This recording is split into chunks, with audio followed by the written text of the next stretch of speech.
Most people will tell you that Canada began in 1867, but I would argue it was actually November of 1885. Canada's first Prime Minister, John A. Macdonald, had lost power to Alexander Mackenzie in 1873, but by 1878, Western Canada as we know it today was on the verge of becoming a part of the United States. But Johnny Mac knew that if he could connect the region's resources and people to the rest of Canada, from Atlantic to Pacific, it would hold the Confederation together. So he would campaign to unite the country with a coast-to-coast railway to connect the resources and people. And spoiler alert, he won. The Canadian Pacific Railway would win the $25 million contract to build it, and the 25 million acres of land in which they would stretch it across. And construction began on May 14th of 1880. The next 4 years would see the Canadian Pacific on the verge of bankruptcy multiple times, but the feds would step in every time until late 1884 when they finally said, hey, boys, you're on your own. You gotta find the funding yourself from here on out. Now enter Lord Revelstoke.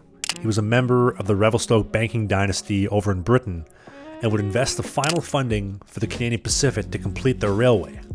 And only a few months later, on November 7th of 1885, they would drive home the last spike, and as a sign of respect to Lord Revelstoke's investment, they'd name the closest settlement to the last spike after him, which is today's town site of Revelstoke.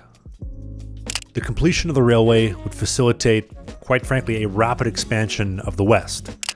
Winnipeg, Regina, Moose Jaw, Calgary, Banff, Lake Louise, Field, Kamloops, and Vancouver all sprouted from nothing following the completion of the route. The Canadian Pacific would need towns every 100 miles along the way for coal and water refills, so these town sites would pop up along the main line, and Revelstoke, well, it was no different. The first transcontinental train would come through in June of 1886, and passenger service would peak in Revelstoke about 25 years later in 1910, with upwards of 9 trains departing daily in each direction, as you see right here.